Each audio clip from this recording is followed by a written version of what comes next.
On découvre ensemble un classique du cinéma qui est sorti avant les années 80. Pour rappel, je mets 6 films dans une roue, je fais tourner la roue, je regarde le film et je vous fais un retour juste après. Allez, je tourne la roue. Pour rappel, j'ai remplacé celui qui est sorti la dernière fois, à savoir La Fureur de vivre par Mad Max.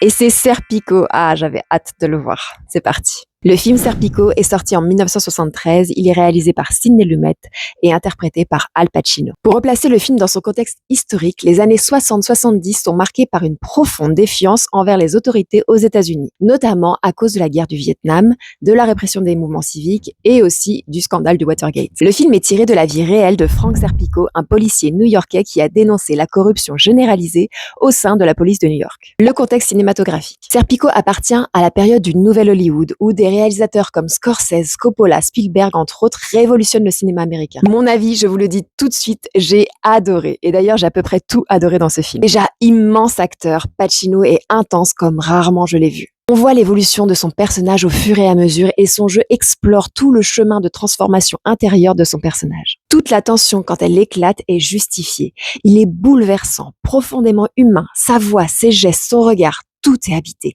Au niveau de la réalisation, c'est filmé de façon très réaliste, parfois caméra à l'épaule, ce qui donne un style presque documentaire par moment. J'ai bien aimé que ce soit un cinéma engagé et ça, c'était nouveau pour l'époque. Le film pose une question éthique. Peut-on rester honnête et à quel prix dans un environnement profondément corrompu? Merci d'avoir découvert ce classique avec moi et à très vite pour un nouveau voyage dans le passé du cinéma.